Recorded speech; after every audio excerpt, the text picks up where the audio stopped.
म्हणते की आपल्या देशाने कमीपणा घ्यावा, म्हणजे मी इथं मला तुम्ही देशद्रोही म्हणाला असंही नाही, परंतु विषय असा मला वाटतो की खऱ्या अर्थानं जर हिंसेला हिंसा कधी दिली तर हिंसा कधी मरत नाही, मरतो तो माणूस आणि संपतो तो सजीव. पण हिंसेला अहिंसा दिली तर अहिंसाही कधी मरत नाही, पण वाचतो तो माणूस आणि वाचतो तो जीव. म्हणून खऱ्या अर्थानं मला वाटतं की गांधींनी भारत पाकिस्तानची फाळणी केली.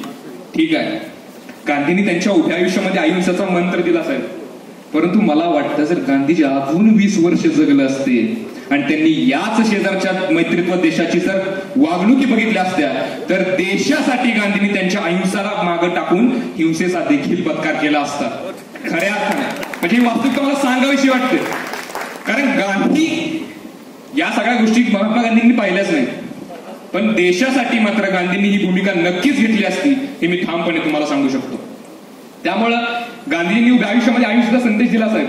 आणि खऱ्या अर्थानं हा ज्या स्पर्धेमध्ये हा जो विषय होता हा त्यालाच धरून म्हणजे सर्व स्पर्धकांनी त्यालाच धरून मांडला, परंतु गांधींनी जर जाता जाता जर थोडीशी हिंसेची मात्र समाजात दिली असती की हिंसाही झालीच पाहिजे, तर यामध्ये मला वाटतं की जो कंटेंट आपल्या स्पर्धकांनी तयार केलाय एवढ्या पद्धतीने झालाच नसता, मग विषयाला आणखीन वेगळं वळण आलं असतं.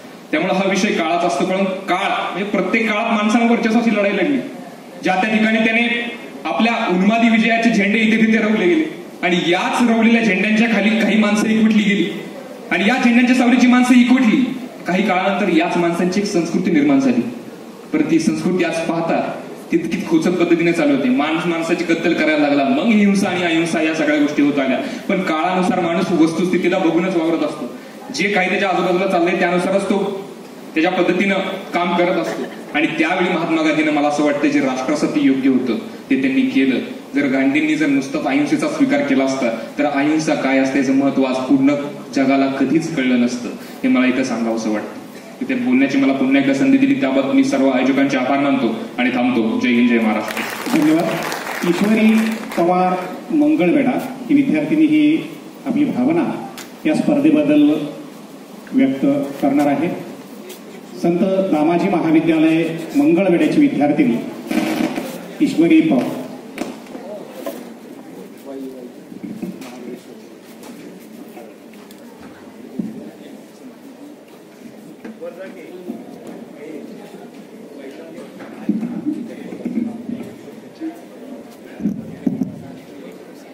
नमस्कार, मी पवार ईश्वरी प्रताप, श्री संत दामाजी महाविद्यालयाची विद्यार्थी. इथे जेव्हा स्पर्धक म्हणून मी आले त्यावेळेस प्रथमतः सर्वात पहिला आमची एंट्री झाली. योगायोग असा की शिस्तबद्धता जी काय आमच्या महाविद्यालयाकडून आम्हाला शिकवली जाते लहानपणापासून, शिस्त, डिसिप्लिन, ते इथं आल्यानंतर पहिल्यांदा दर्शन झालं ते म्हणजे शिस्त. किती डिसिप्लिन पाळला जातो वेळेचा, त्या कार्यक्रमाचा किंवा त्या प्रस्ताविकाचा किंवा आभार प्रदर्शनाचा असेल किंवा स्पर्धेचा असेल. नियम म्हणजे नियम. ही सगळ्यात पहिली आम्हाला शिस्त इथे आल्यानंतर पाहायला मिळाली. जे आम्हाला शिकवलं जातं की शिस्त किती महत्वाची असते ते इथे आल्यानंतर पाहायला मिळालं. आणि स्पर्धा काय असते, आजपर्यंत भरपूर स्पर्धा केला, बऱ्याच वेळेला डिसिप्लिन या शब्द जितक्या वेळा उच्चारला जातो तितक्या वेळा पाळताना दिसत नाही. परंतु इथं आल्यानंतर जर ती शिस्त ढळमळीत होत असेल तर मगाशी जेव्हा पहिला स्पर्धक पुढे आला त्यावेळेस बऱ्याचदा माईकचाही प्रॉब्लेम झाला, पण ही खूप मोठ्या लेवलची स्पर्धा आहे. तर ज्या वेळेस असा समस्या येत होती की माईकची, त्यावेळेस स्पष्टपणे माननीय श्री आदरणीय मधुकरराव चव्हाण साहेब यांनी अगदी स्पष्टपणे आपल्या जे काय आपले ते वरिष्ठ आहेत त्यांना तितका आदर आहे, त्यांचा आदर सगळेजण ठेवतात, तर तितका आदर त्यांना दिला जातो. तर त्यांनी अगदी खडसावूनपणे, अगदी बेधडकपणे त्यांना त्यांच्या जे ज्युनियर आहेत, जे काय ते लहान आहेत शिक्षक, त्या सगळ्यांना स्पष्टपणे सांगितलं की हे आधीच करून ठेवायचं.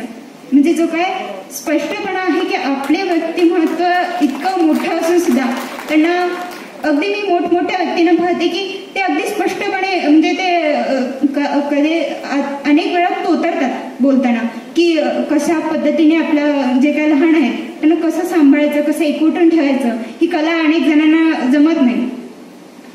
अनेक ठिकाणी म्हटलं जातं की हे मातृभू उसळत्या रक्तात आमच्या वादळाची देगती आणि भानधेयाचा असू दे. तर ती जी काय म्हण आहे, जी काय डॉक्टर इंदुरकर साहेबांनी लिहिली, तर ते वाक्याचं प्रकटीकरण आज आम्हाला इथे होताना दिसते. आज आमच्यामध्ये या विषयाच्या अनुषंगाने की सध्या परिस्थितीत महात्मा गांधीजींच्या विचारांना सध्या परिस्थिती कितपत स्थिरता देऊ शकते, होय किंवा नाही. म्हणजे आम्हाला दोन दृष्टिकोन आमच्या समोर ठेवले आणि त्यावर आम्हाला विचार करायला लावला. म्हणजे केवळ या स्पर्धेच्या निमित्ताने आम्ही हा अभ्यास केला तर मगाशी प्रास्ताविकेमध्ये म्हणजे कार्यक्रम सुरू होताना बऱ्याच जणांची मनोगत झालं. त्यावेळेस बऱ्याच जणांनी सांगितलं की हा अभ्यास जो काय आहे या विषयाचा तो फार पूर्वीपासून करावा लागतो आणि ही गोष्ट सत्य आहे की फार पूर्वीपासून अभ्यास करावा लागतो. वक्ता हा असाच घडत नाही. उगाच म्हटलं जात नाही की वक्ता दशशस्त्र. ही पदवी उगाच मिळत नाही, तर त्यासाठी तितका अभ्यासपूर्व मांडणी, स्पष्ट वक्तेपणा या सगळ्या गोष्टींचं परीक्षण आदरणीय सगळे परीक्षक करतच होते. त्यांची लेखणी ही आमचा पूर्ण जो काही स्पर्धेचा कालावधी होता अखंड तो चालतच होता. त्यांनी एक क्षणही विश्राम न करता अखंड आपली लेखणी चालू ठेवली. त्याने आमचं अगदी निपक्षपातीपणे परीक्षण केलं. या अपेक्षेसह आम्ही त्यांच्याकडे पाहत होतो. तर ती प्रतिमा जी काय आमच्या हृदयामध्ये उमटली आहे, तर आम्ही आज जितक्या लेवलच्या म्हणजे जितक्या उंच लेवलच्या जितक्या मोठ्या लेवलच्या स्पर्धेला जातो तिथला डिसिप्लिन आम्ही पाहतो. आम्हाला आमचे शिक्षक सांगतात की फार छोट्या गोष्टी पाहायच्या असतात आणि त्यातून शिकायचं असतं, असं आमचे शिक्षक आम्हाला सांगतात. परंतु त्या फार छोट्या गोष्टींचं इथं इतकं स्पष्टपणे, इतकं निर्मूलनपणे आम्हाला नियोजन पाहायला मिळालं की वा, अप्रतिम. या स्पर्धेबद्दल किंवा या विषयाच्या अनुषंगाने म्हणा किंवा या कार्यक्रमाच्या अनुषंगाने आम्हाला बऱ्याच छोट्या गोष्टींचं ज्ञान इथे मिळालं. आणि त्याचप्रमाणे अगदी बेधडकपणे, अगदी बिनधास्तपणे आपल्या व्यक्तिमत्वावर कसं ठाम राहायचं हे एकंदरीत मला या स्पर्धेच्या माध्यमातून मला शिकायला मिळालं, हे मी इथे ठामपणे सांगू शकते. आणि नक्कीच मी या स्पर्धेला आले, मग यामध्ये क्रमांक येऊ अथवा न येऊ, पण हे येणं सार्थकी ठरलं कारण मला यातून बरंच काही शिकायला मिळालं. ही सर्वात मोठी वस्तुस्थिती आहे. इतकं बोलून या आशावादासह मी इथेच थांबते. धन्यवाद. यानंतर माननीय प्राध्यापक डॉक्टर भीमराव पाटील सर लातूर मार्गदर्शकांमधून आपल्या भावना व्यक्त करणार आहेत.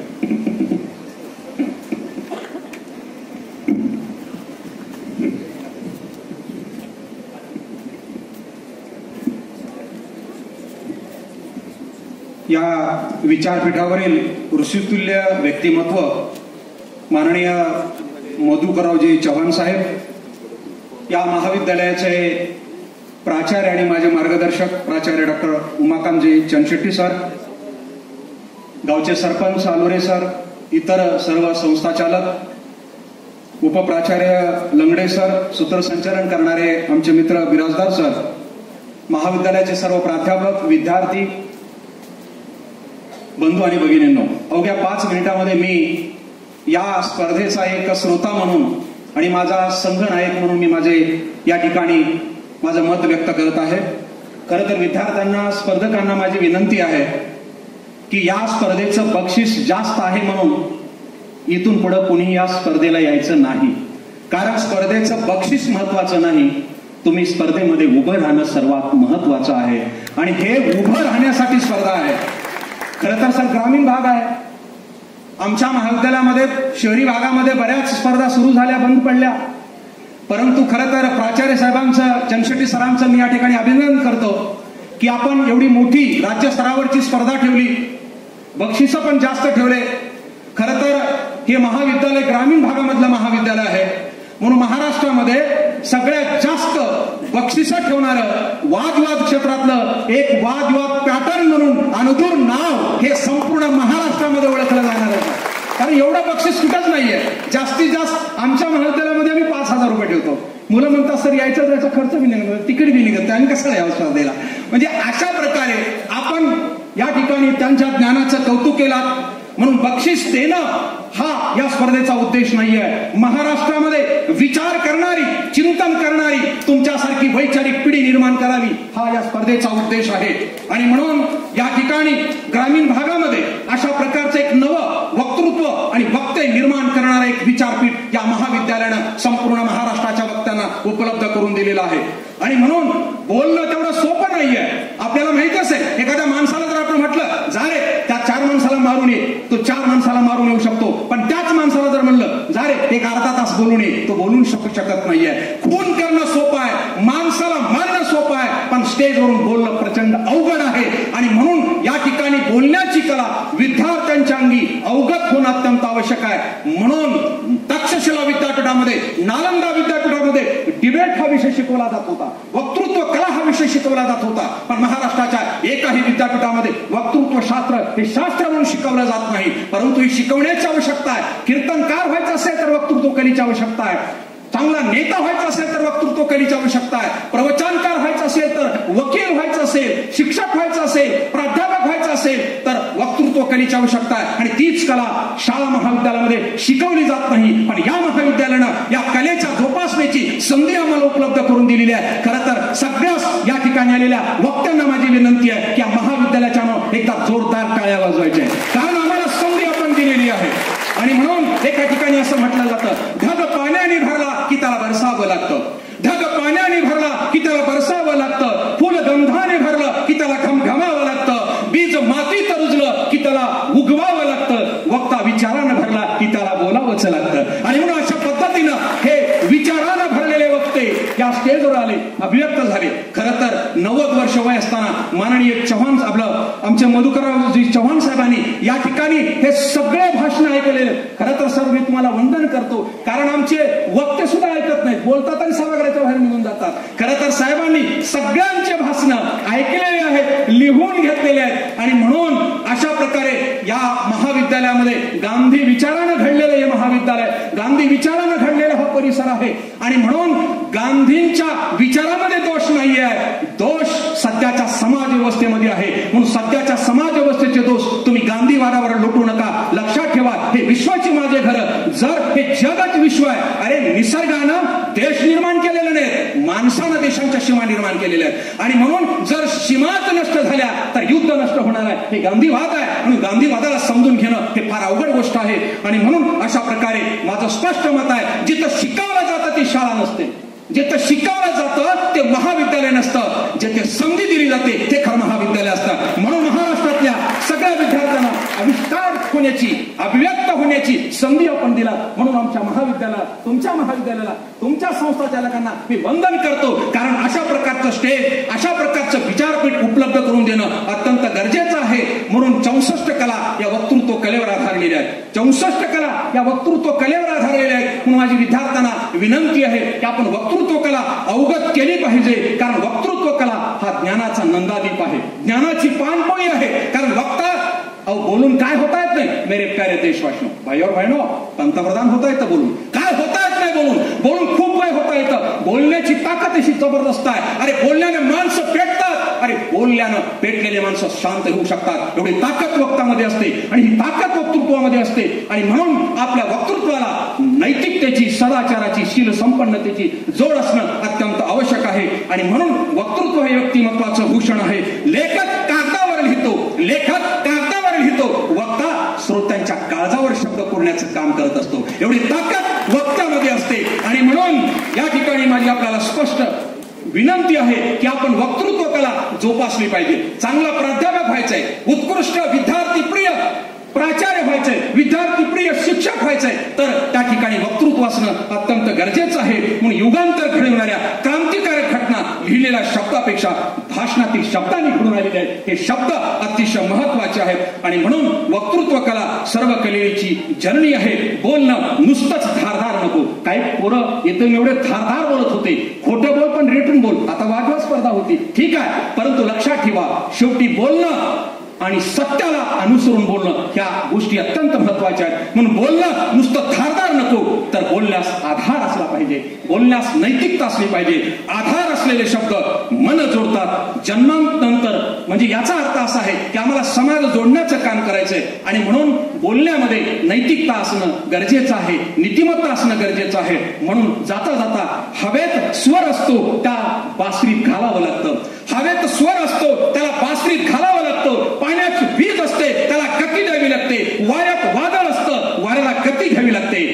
श्रोत्यांमध्ये चैतन्य असतं, पण ते जागृत करण्याचं काम वक्त्याचं असतं आणि वक्त्याने ते चैतन्य जागृत करावं लागतं. श्रोत्यांना तशा पद्धतीने जागृत करण्याचं काम वक्त्याचं असतं आणि मग अशा पद्धतीचे वक्ते या स्पर्धेमधून घडावेत. नक्कीच हे महाविद्यालय अभिनंदनास पात्र आहे, कारण एका ग्रामीण भागामध्ये हे महाविद्यालय आहे. संपूर्ण महाराष्ट्रातून विद्यार्थी या ठिकाणी आलेले आहेत. एवढंच विनंती आहे की ही जी स्पर्धा आहे ही अखंडपणे चालावी, अलग लक्षामध्ये चालत राहील आणि आमच्यासारख्या या नवीन आमच्या महाविद्यालयासारख्या विद्यार्थ्यांना तुमच्या या ठिकाणी स्टेजवर येऊन विचारपीठावर येऊन त्यांचं वक्तृत्व विकसित करण्याची संधी या ठिकाणी मिळणार आहे. खरं तर महाविद्यालयाच्या प्राचार्य साहेबांचे मी या ठिकाणी अभिनंदन करतो की सर, ज्या ज्या काही महाराष्ट्रामध्ये स्पर्धा असतात साहेब, तर तिथं काय असतं, परीक्षकांना कंपल्सरी ऐकावं लागतं, कारण त्यांना तर बाहेर जाता येत नाही. आणि बोलायला येणारे वक्ते परीक्षक एवढेच त्या ठिकाणी श्रोते असतात. परंतु महाविद्यालयाचं या ठिकाणी मी अभिनंदन करतो. सगळ्या वक्त्यांनी पण अभिनंदन करायला पाहिजे. तुम्हाला किती मोठे श्रोते या ठिकाणी महाविद्यालयाने उपलब्ध करून दिलेले आहेत. हे सगळे श्रोत्यांनी तुमचे भाषण ऐकलेले आहेत, म्हणून आम्हाला स्टेज दिलं, आम्हाला विचार व्यक्त करण्यासाठी विचारपीठ दिले आणि विचार ऐकण्यासाठी श्रोतेही आपण उपलब्ध करून दिला. सगळे प्राध्यापक या ठिकाणी अनिवार्यपणे खरंच सगळेजण इथं ऐकतायत, कान देऊन ऐकत आहेत. खरोखर या महाविद्यालयाची शिस्त माझ्यासाठी एक आदर्श आहे. एवढं मी या ठिकाणी थांबतो. खरं तर चंशेट्टी सरांनी मला या ठिकाणी 5 मिनिट बोलण्याची संधी दिली, त्याबद्दल मी त्यांचे या ठिकाणी आभार व्यक्त करतो आणि थांबतो. धन्यवाद. धन्यवाद सर. त्यानंतर ॲडव्होकेट दीपकदादा अनुरे श्रोत्यांमधूनच आपल्या भावना व्यक्त करणार आहेत.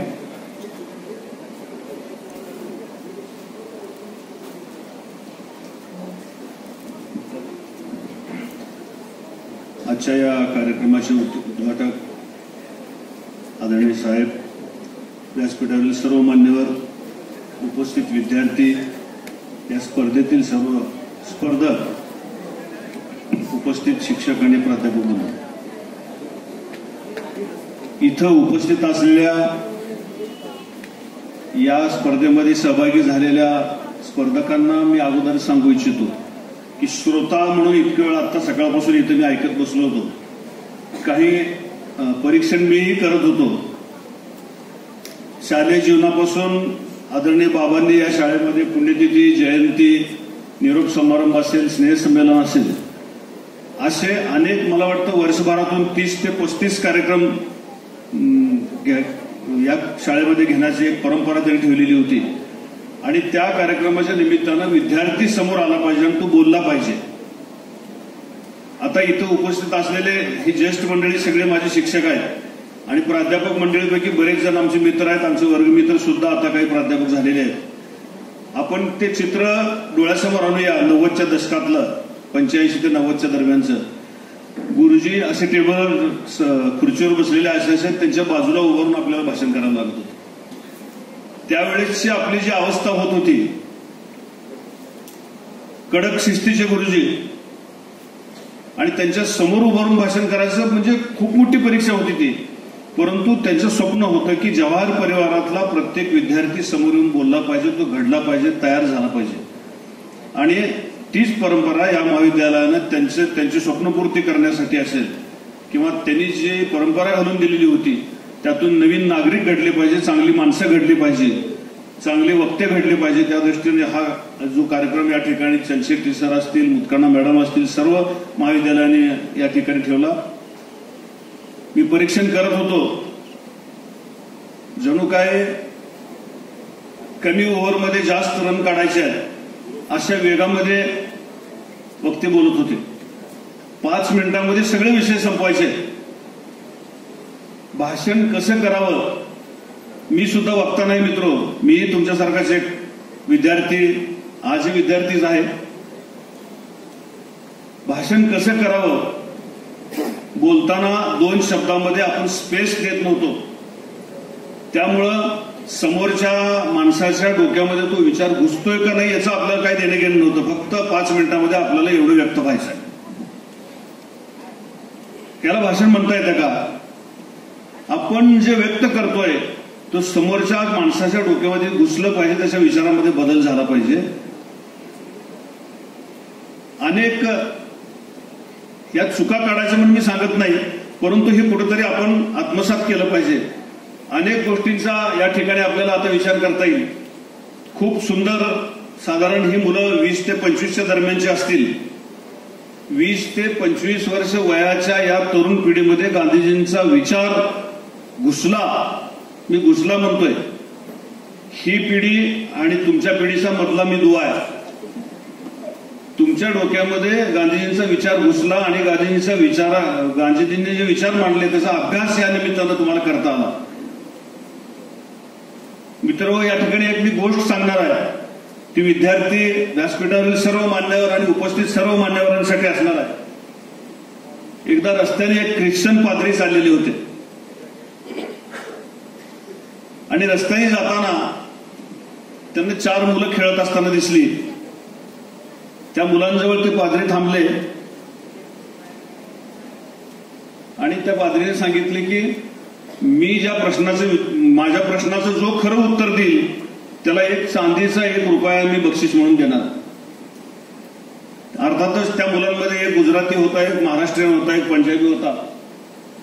महाराष्ट्रीयन मुलाला त्या पाद्रीने विचारलं की जगातला सर्वश्रेष्ठ माणूस कोण आहे ह्याचं उत्तर मला दे. हे आपलं महाराष्ट्रीयन लगेच म्हणलं ते छत्रपती शिवाजी महाराज. पाद्रीने त्याला खाली बसवलं, तुझं उत्तर खोटं आहे. पंजाबी मुलाला विचारलं, त्यांनी उत्तर दिलं गुरु गोविंद सिंग. त्यालाही खाली बसवलं. असं सगळ्या मुलांना त्यांनी विचारलं आणि शेवटी मग गुजराती मुलाचा नंबर आला. गुजराती मुलाचं उत्तर महात्मा गांधीच असणार, पण तो मुलगा गुजराती होता. त्याने बरोबर उत्तर दिलं, या जगात सर्वश्रेष्ठ माणूस येशू ख्रिस्त आहे. आणि त्या पाद्रीने तो 1 चांदीचा रुपया त्याच्या हातात दिला. तो गुजराती मुलगा त्याने हातात पैसे घेतले, खिशात ठेवले आणि मग त्या पाद्रीला म्हणाला की जगातला सर्वश्रेष्ठ माणूस महापुरुष हा महात्मा गांधी आहे, परंतु तुम्हाला येशू ख्रिस्त म्हणल्याशिवाय तुम्ही मला पैसे देत नव्हते.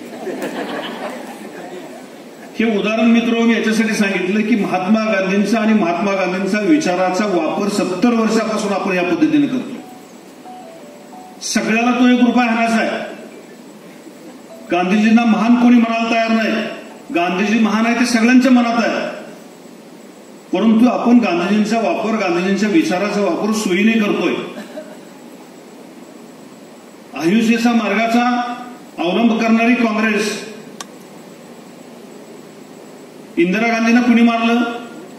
इंदिरा गांधीला एका शिखाने मारलं. आणि इंदिरा गांधींच्या मृत्यूला कारणीभूत असलेल्या शीख माणसाला, डॉक्टर मनमोहन सिंगांना पुन्हा पंतप्रधान करण्याच्या अहिंसेचं तत्व काँग्रेसने तिथे सांभाळलंच. स्वच्छतेबद्दल सांगितलं, खेड्याकडे चला हे सांगितलं. महात्मा गांधी गाव तंटामुक्त अभियान गांधीजींचाच विचार आहे तो सुद्धा.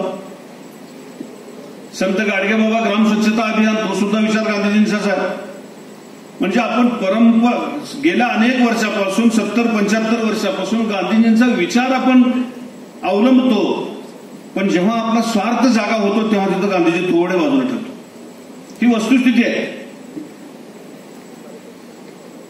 मित्रांनो. गांधीजींनी स्वातंत्र्याचं राजकारण करत असताना एक मिठाचा सत्याग्रह केला, आपल्याला वाचण्यात आला असेल. मिठाचा सत्याग्रह. मीठ हे राजकारणाचा विषय होऊ शकतं का? अत्यंत कमी किमतीत आज आपल्या संसारामध्ये काय असेल तर ते मीठ आहे. मीठ हे राजकारणाचा विषय होऊ शकत नाही. परंतु त्यावेळी इंग्रजांनी त्यांच्या देशामधून मिठासारख्या चवीची एक माती या देशामध्ये आणली होती, ज्याची किंमत मिठापेक्षा कमी होती.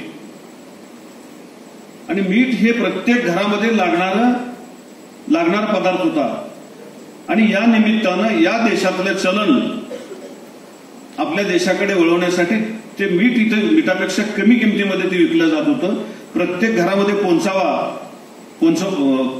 तो पदार्थ पोहोचवावा हा इंग्रजांचा उद्देश होता. तसं जरी झालं असलं तरी काय फारसा फरक पडत नव्हता. परंतु गांधीजींनी ते बरोबर हेरलं की आता स्वातंत्र्याचा विचार प्रत्येक घरातल्या चुलीपर्यंत पोहोचण्याचं हे कारण त्यांनी शोधलं आणि तो मिठाचा सत्याग्रह उभा केला. आणि प्रत्येक घरातल्या स्त्रियाच्या मनामध्ये, प्रत्येक घरातल्या चुलीपर्यंत स्वातंत्र्याचा विचार पोहोचवण्याचं काम गांधीजीने केलं. याचा अर्थ गांधीजी अहिंसक होते, सत्य अहिंसा याचा अंगीकार करत होते, तरी सुद्धा या इतकं सगळा देश सगळा गांधीजींचं नाव घेतोय. स्वातंत्र्य गांधीजींनी मिळवून दिलं. मित्रहो, गांधीजी हे स्वातंत्र्याचे हिरो होते, परंतु अनेकांचे हात त्या स्वातंत्र्याच्या लढ्यामध्ये होते. अनेकांनी कुर्बानी दिलेली आहे. मला आजही प्रश्न पडतोय, थोडंसं वाचनामध्ये आल्यानंतर आज माझ्या मनात, सकाळपासून माझ्या मनामध्ये प्रश्न असा होता की स्वातंत्र्य लढा गांधीजी आणि गांधीजींच्या टीमने आयुष्याने लढला, इतर लोकांनी हिंसेने लढला, परंतु स्वातंत्र्य लढ्यातल्या प्रत्येक क्रांतिकारकाला इंग्रजांनी मारलंय. कुणाला गोळ्या घातल्या, कुणाला फासावर दिलं. फक्त गांधीजी हे असे क्रांतिकारक होते की ज्यांना आपल्या देशातल्या माणसांनी मारलं.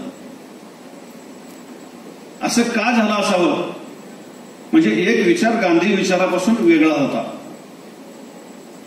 आता काही वक्तव्य इथं व्यक्त होत असताना भान विसरून पण व्यक्त होत होते.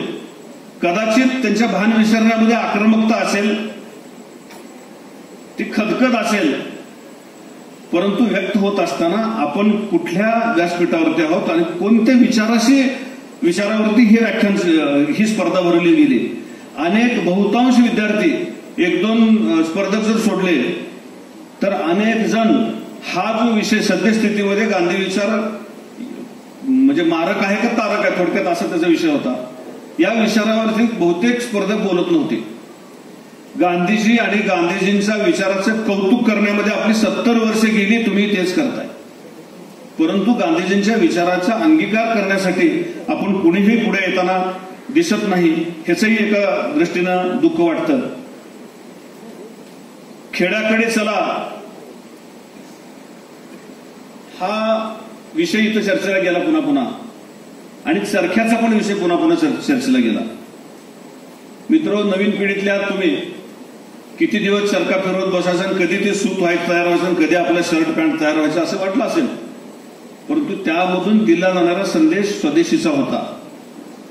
आजही देशाचे पंतप्रधान मोदीजी जो आत्मनिर्भर भारतचा जो नारा त्यांनी दिलेला आहे तो सुद्धा स्वदेशीचाच एक भाग आहे. हे उदाहरण सांगण्याचं कारण हे आहे, या देशातले जे राष्ट्रीय पक्ष आहेत सर्वांनी गांधीजींच्या विचाराचा अंगीकार केला. गांधीजींचा विचार सर्वांना योग्य वाटतो, पण तो सोयीनं वाटतो.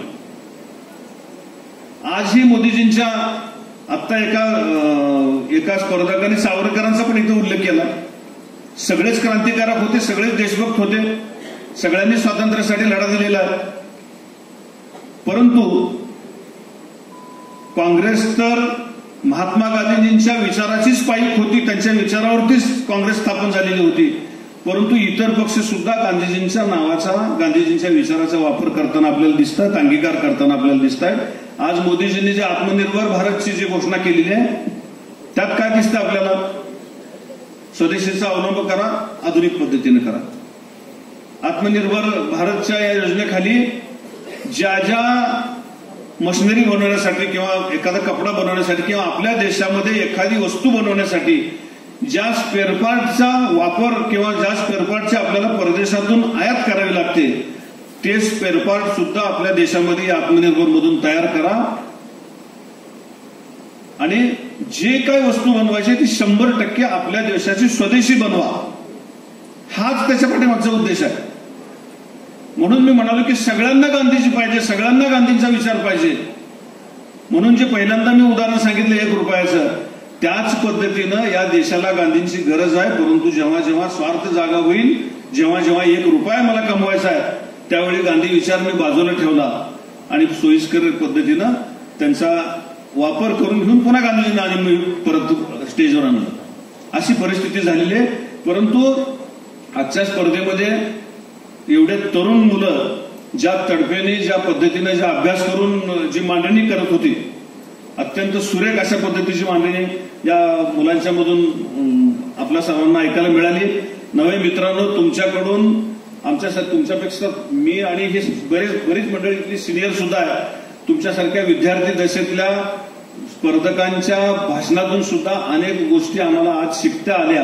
ही सुद्धा म्हणजे आमच्या जमेची बाजू आहे. त्यामुळे तुम्हाला धन्यवाद देतो आणि पुन्हा एकदा संयोजकांचे आणि आपण या ठिकाणी उपस्थितांना धन्यवाद देऊन थांबतो. जय हिंद. धन्यवाद दादा. यानंतर आदरणीय चव्हाण साहेबांना विनंती करतो, स्पर्धा उद्घाटन समारंभापासून स्पर्धा संपेपर्यंत स्वतः एक परीक्षक म्हणून चव्हाण साहेब उपस्थित राहिले. या ठिकाणी नव्या पिढीला आणि सगळ्यांना माहीत व्हावं आणि पाटील सर तुम्हालाही अक्षरशः सुरुवातीपासून म्हणजे जे 11ला आलेले ते आजपर्यंत बसलेत, सगळ्यांची भाषणं ऐकलेत. तर हे विधानसभेमध्ये उपसभापती असताना अधिवेशनं देखील एवढ्याच तल्लीनतेनं ऐकून आणि सगळ्यांच्या प्रश्नांना समर्पक उत्तरं देत होते आणि आज हे तुमच्या समोर आहे.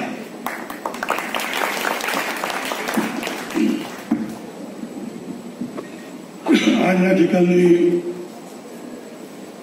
आदरणीय अरुणी गुरुजींच्या वाढदिवसाच्या निमित्तानं त्या स्पर्धा ठेवण्यात आल्या आहेत. गांधीजी अस्थिरता का स्थिरता, त्याच्यात अनेक विद्यार्थ्यांनी भाग घेतला आणि अनेकाचे विचार ऐकण्याची संधी मिळाली. त्याबद्दल पहिल्यांदा मी चमचेटी शहरांचे आभार मानतो की त्यांनी स्पर्धा ठेवली आणि सगळ्यांना निमंत्रण दिली. आणि दुसरा आभार मानतो की ज्यांनी या स्पर्धेमध्ये भाग घेतला आणि आपले परखड विचार त्या ठिकाणी मांडले आणि या संस्थेची शिस्त पाहून ज्याला आनंद वाटला त्या सर्वांचं मी मनापासून त्यांना धन्यवाद देतो, त्यांचा आभार मानतो. कारण ही शिस्त आजची नाही, आत्ताची नाही. ही शिस्त अरुणी गुरुजींनी खंडोबाच्या देवळामध्ये 27 विद्यार्थ्यांची शाळा होती तेव्हापासून ही शिस्त लावली. या शाळेतले अनेक रिटायर झालेले शिक्षक आहेत, काय आहेत काय हयात नाहीत, पण गुरुजींच्या शिस्तीखाली त्यांनी इतकं परिश्रम घेतले की या शाळेचं नाव लौकिक संपूर्ण महाराष्ट्रामध्ये कसं होईल हा विचार त्यावेळेपासून आजपर्यंत, कारण सुरुवातीपासून दोघे मिळालीच काम केलं. पण कालच्या शाळेत सांगितलं की शेजारी खुर्चीत गुरुजी आणि इकडे मी अनेक वर्ष, पण कालचा दिवस आणि आजचा दिवस गुरुजी नसताना त्या खुर्चीत मी बसलोय. याचं देखील मनापासून म्हणजे एक वाईट वाटतं की माझे सहकारी जाऊन आता वर्ष होत आलं, वर्ष झालं. 1 वर्षापूर्वी आमची सहकारी निघून गेली. आणि खरं म्हणजे आज ही स्पर्धा, या स्पर्धेमध्ये भाग घेतलेल्या अनेक तरुण आणि तरुणींची भाषणं ऐकावी म्हणून मुद्दा मी 5-6 तास बसलो. कारण नवीन पिढीचे विचार काय आहेत, नवीन पिढीला गांधीजीबद्दल काय वाटतं, पंडितजीबद्दल काय वाटतं, सरदार वल्लभभाई पटेलबद्दल काय वाटतं, नेताजी सुभाषचंद्र बोसबद्दल काय वाटतं किंवा आत्ताच्या राज्यकर्त्याबद्दल काय वाटतं हे आम्हाला समजून घ्यावं लागेल. कारण मी काम करत असताना आत्ता सांगितल्याप्रमाणे एक राजकीय क्षेत्रामध्ये लहानपणापासून वयाच्या 22व्यापासून आता 19व्या वर्षापर्यंत राजकीय क्षेत्रातच काम केलं आणि शेतकरी म्हणून काम केलं. दुसरं क्षेत्र कोणतंही आम्ही निवडलेलं नाही. एक काळ असा होता, आता अनेकांनी सांगितलं, मला 2 गोष्टीवर बोलायचे. खेड्याकडे चला हे बापूजींनी सांगितलं. अनेक लोक आजही सांगतात खेड्याकडे चला, बरोबर आहे. खेड्याकडे का चला? खेड्याची अवस्था स्वातंत्र्याच्या अगोदर काय होती हे कुणाला, किती लोकांना माहिती आहे? स्वातंत्र्याच्या अगोदर जन्म झालेली किती माणसं आज आहे? किती लोकांनी घोषणा केली? बापूजीला काय वेळ लागणार होतं खेड्याकडे चला म्हणायला? ही उद्ध्वस्त झालेली खेडी ती सुधारली पाहिजे आहे आणि ती सुधारणा करण्याकरता तिथं शिक्षणाची सुविधा, ज्या ज्या काही सुविधा असतील पिण्याच्या पाण्याच्या सुविधा, शेतीला पाण्याच्या सुविधा, रस्ते वाहतूक दळणवळणाच्या सुविधा, या सगळ्या सुविधा निर्माण करण्याकरता खेड्यातली माणसं खेड्यात राहून तिथली सुधारणा कशी करता येईल त्याचा अभ्यास करण्याकरता गांधीजींनी खेड्याकडे चालवून सांगितलं. हा विचार फार महत्वाचा आहे. अनेक तरुण मित्रांनी याच्यावर टीका टिप्पणी केली, पण तुम्हाला सांगतो तुमचं वय असेल 22, 24, 25, मला आता 25च्या पुढे इथं कोण जातं बोला नाही, बरोबर आहे. त्या काळची परिस्थिती ज्यावेळेस मी 20 वर्षाचा होतो किंवा माझा जन्म ब्रेक कॉलरच्या काळामध्ये शेतामध्ये झाला, त्यावेळेस गाडीत भरून नृत्य घेऊन जात होते असं ऐकलं. खांद्यावरून नेत नव्हतं. एका दिवशी एका गावात 10-15 माणसं मारायची कॉलऱ्याने प्लेगनी. माणसं उचलायला माणसं मिळत नव्हती. तो काळ असा होता की प्रत्येकाने आपलं घर आपल्या शेतात केलं. तसं आता कालच्या ह्याच्यामध्ये काय कोविडमध्ये शहरातली माणसं खेड्यात आली, तसं खेड्यातली माणसं शेतात गेली. कशामुळे गेली? शुद्ध हवेमुळे गेली. कारण तिथल्या शुद्ध हवेमुळे आपल्याकडं ब्रेक कॉलरा हा येणार नाही अशी एक कल्पना नव्हे, ते बरोबर होतं आणि म्हणून अनेक माणसं वाचली. तो काळ फार वेगळा होता. कसल्या सुविधा नव्हत्या, पण एक ठरवलं की ज्या सुविधा महात्मा गांधींनी हे सांगितलं खेड्याकडे चला, पण काय चला त्याच्यामध्ये अर्थ होता की खेड्याच्या सुधारणा केल्याशिवाय, खेड्यातल्या मुलांना शिक्षण मिळाल्याशिवाय, खेड्यातल्या मुलांना आरोग्याची व्यवस्था झाल्याशिवाय, शेतीला पाणी मिळाल्याशिवाय खेडी सुधारणार नाही. खेड्यात लाईट केल्याशिवाय खेडी सुधारणार नाही. याच आंदोलनामध्ये आम्ही दिव्याखाली चिमणीखाली बी अभ्यास केला. दिव्याखाली बसून आम्ही थांबलो. आज इथं देखील लाईटमध्ये 5 मिनिट जर हे बंद पडलं तर त्याच्या नावाने ओरडतो चुकलाय कुठेतरी. एवढं देखील आत्ता आम्हाला सहन होते. त्या काळामध्ये त्यावेळेस त्या लोकांनी कसं सहन केलं. आत्ताच्या काळामध्ये थोडा वेळ झाला, मी सुद्धा आटप्त घेतोय, कारण तुम्हाला त्रास देण्याची माझी इच्छा नाही. पण स्वातंत्र्याच्या काळामध्ये अनेक लोकांनी स्वातंत्र्य मिळावं म्हणून तुरुंगवास मिळवला. महात्मा गांधी असतील, कस्तुरबा असतील, पंडित जवाहरलाल असतील, सुभाषचंद्र बोस असतील, वल्लभभाई पटेल, यशवंतराव चव्हाण, महाराष्ट्रातले अनेक लोक 1942च्या चळवळीमध्ये त्यांनी भाग घेतला, हात दिली. आज आपण 2 तास किंवा 4 तास बसायला फार वेळ बसले साहेब. आपण त्या काळचा विचार करा. देशाला स्वातंत्र्य मिळालं म्हणून 1942च्या चलेजावच्या हात दिली गांधीजींनी. त्या काळात अनेक देशातले नेते आले, अटक झाली आणि पंडित जवाहरलाल नेहरू 31 महिने महाराष्ट्राच्या अहमदनगरच्या जेलमध्ये अंधार कोठडीत होते.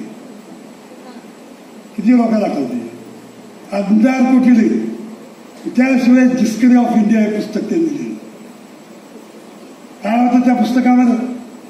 भवितव्यामध्ये त्या देशाला स्वातंत्र्य मिळाल्यानंतर कशा पद्धतीने या देशाचा विकास करायचा तुम्ही समजून घ्या. आणि काही चुकत असेल तर तुम्ही मला सांगा, घाबरू नका. मी देखील एक विद्यार्थी आहे. मी समजतो. इथं बसल्यानंतर मी एक विद्यार्थी म्हणून समजून मी वागतो. 90 वर्ष वय झाले असेल तर प्रत्येक गोष्टीला आपण विद्यार्थी म्हणून संबोधित गेलो तर आपल्याला कळायला लागतं. 100 वर्ष झाले म्हणजे कळते अशातला नाही. अनेक कळायला अनेक पिढ्या जाव्या लागतात. मला अनुभव आहे की आमच्या आत्ताच सकाळी मराठवाड्यातल्या अनेक लोकांची नावं घेतली. त्या शिक्षणाच्या बाबतीमध्ये, पाण्याच्या बाबतीमध्ये अनेक लोकांनी प्रयत्न केले. अनेक नवीन कारखानदारी आणण्याचा अनेक लोकांनी प्रयत्न केला. एक मराठवाडा बिनशर्त महाराष्ट्रामध्ये सामील झाला. काय होतं त्या काळामध्ये मराठवाड्यामध्ये? गोविंदबाद श्राफ सारखे माणसं शैक्षणिक क्षेत्रामध्ये काम करत असताना मी एक विद्यार्थी म्हणून मला ज्यावेळेस मराठी वैधानिक मंडळाचा अध्यक्ष म्हणून माझी नेमणूक केली. कारण मी काय फार शिकलेला माणूस नाही तुमच्या पुढे बोलायला. तुम्ही शिकलेले माणसात तुमच्या भाषणावर मी ओळखलं ते शिकलेले आहे. ठीक आहे, निगेटिव्ह का पॉझिटिव्ह हा भाग वेगळा आहे. तुमच्या बुद्धीला जे पद्धती तुम्ही बोललात, पद्धती नव्हे तुम्हाला जे वाटते ते बोला. त्याचा फेरविचार देखील करण्याची वेळ आहे. त्यावेळेस मी गोविंदभाई साहेबच्या समोर त्यांनी खुर्चीवर बसा म्हणलं तरी मी बसत नव्हतो. एक वैधानिक मंडळाचा अध्यक्ष म्हणजे त्यावेळेसची ती पोस्ट मंत्र्याची होती. ते 2 तास उशिरा जरी आले असं बसून राहणार आणि ऐकत राहणार. या बाबतीमध्ये तुम्ही आम्हाला तुमचा अभ्यास खूप झालेला आहे की मराठवाड्याचा विकास करण्याकरता काय करावं लागणार आहे. प्रत्येक रस्त्याचा असेल, आरोग्याचा असेल, पिण्याच्या पाण्याचा असेल किंवा शिक्षणाच्या बाबतीमध्ये असेल, सगळा अभ्यास करून घेण्याकरता मला 5 वर्ष लागली. 5 वर्ष एक विद्यार्थी दशेमध्ये एवढा मोठ्या वयामध्ये असताना देखील 2-4 तास त्यांच्यासमोर बसतो. तेव्हा त्याला थोडा मला कळायला लागलो. आम्ही बोलायला लागलो, आमच्या मागण्या मागायला लागलो. आणि आज तुम्ही तुमच्या या वयामध्ये अतिशय सुंदरपणा, ठीक आहे, निगेटिव्ह का पॉझिटिव्ह हा भाग वेगळा आहे, पण बोलत असताना तुमच्यामध्ये एक दमदारपणा होता. खेड्याकडे चला या विषयावर मी बोलतोय. आज जर तुम्ही खेड्याकडे गेला नसतात या शाळेत अशा अतिशय सुंदर व्यवस्थेखाली तुम्ही भाषण करू शकला नसता. आताच आमच्या मंगळवेळेच्या मुलींनी सांगितलं, मला वाटतं गेले ते आहे इथली शिस्त. खरं ही शिस्त आलोरे गुरुजी लावली शिस्त. शिक्षकांमध्ये शिस्त आहे, कार्यकर्त्यामध्ये शिस्त आहे. मी देखील त्यांचा एक मित्र म्हणून नाही, पण एक त्यांचा कार्यकर्ता. आमचं 10व्या वर्षापासून मित्रत्व आहे आणि त्यांच्याजवळ बसायला एक कार्यकर्ता बसून त्यांचे विचार सातत्यानं, ते कधी रागानं बोलत, कधी गोडीनं बोलत, पण बोलत. थोडं काही टोकाची भूमिका असेल तर 5-10 मिनिट गेल्यानंतर शांत थोडं बसायची, पुन्हा बोलायला सुरुवात करायची. असं नाही, त्या पद्धतीने चालू पाहिजे. एक शिस्तप्रिय व्यक्ती. त्यांच्यासोबत आमचे आज 80 वर्ष गेली, वयाच्या 10व्या वर्षापासून आजपर्यंत. तर आम्ही एकमेकापासून कधी बाजूला जाऊ नये. वैचारिक मतभेद घरात होतात, आई वडिलांमध्ये होतात, नवरा बायकोमध्ये होतात, पण ते वैचारिक मतभेद तितक्या मर्यादित असतात. ते टोकाचे नसतात. टोकाचे असतात त्याला वैचारिक मतभेद कुणी म्हणू शकत नाही. त्याला भांडण म्हणतात. भांडण, बिलाकामाचं भांडण घरात घेऊन यायचं.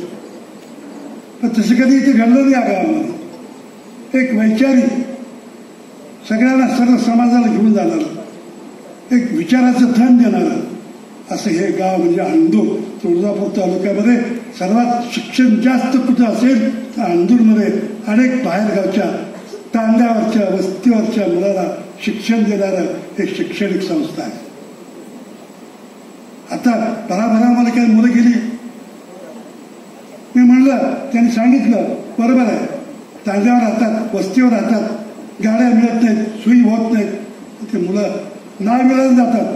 रात्री 10 वाजले सुद्धा तरी मुलं कधी हालत नव्हती शाळेतून. नाही मिळालं त्याला जावं लागतं. ते गेले. तुम्हाला देखील फार उशीर झालाय. एक सांगतो तुम्हाला, खेड्याची सुधारणा महात्मा गांधींनी जी घोषणा केली, खेड्याकडे चला, त्याच्यामधून खेडी सुधारली, शेती सुधारली. काय होतं शेतीमध्ये? मी शेतकरी, खंडीवर ज्वारी आली, पीक खंडीमध्ये वीस होते. वाजत गाजत बँड लावून हलग्या वाजवत आपण आज 100-200 पोती सोयाबीन होतं. त्याला कोणी वाजवत बी नाही, गाजवत बी नाही, आणि कोणी झालं म्हणून सांगत बी नाही. किती पैसे आले हेही सांगत नाही. 500-1000 टन ऊस झाला तेही सांग. हे कशामुळे घडलं? त्याला कोणची कारण आहे ते घडायला? तुम्ही खेड्याकडे शिकलेली माणसं आलात, खेड्याचा विकास केला म्हणून हे सगळं घडलं. आज ह्या सगळ्या सुविधा निर्माण झाल्या, शिक्षण संस्था निर्माण झाल्या, अनेक संस्था निर्माण झाल्या, शेती उत्पादनामध्ये वाढ झाली. आणि आज आपल्या देशामध्ये परवाच 1972चा दुष्काळ होता. त्या दुष्काळामध्ये एक सभापती म्हणून सतत फिरत असताना तुम्ही मुलाने लाल ज्वारी बघितलेली, त्याला इलोमेलो मध्ये होती त्या काळात. इलोमेलो लाल ज्वारी अमेरिकेची, उत्पादन कमी होतं. काही विश्रांती घेत असताना बाहेर जेवायला बसायच्या आणि दाखवायच्या आम्ही गेल्यानंतर ही भाकरी खाऊन आम्ही जगतोय. काय करतो, काय करणार? त्याच वेळेस लालबहादूर शास्त्रींनी एक नारा दिला, सोमवार करा. नंतर काय केलं, भात खाऊ नका. नंतर वसंतराव नाईकांनी शनिवार वाड्यात पुढं एक शपथ घेतली की 2 वर्षाच्या आत हा महाराष्ट्र, हा देश अन्नधान्याच्या बाबतीमध्ये स्वयंपूर्ण करणार नाही, तर मला शनिवार वाड्यापुढे फाशी घ्या. नवीन नवीन तंत्रज्ञान निर्माण केलं, विद्यापीठे निर्माण केली, हायब्रिड सारखी ज्वारी आली.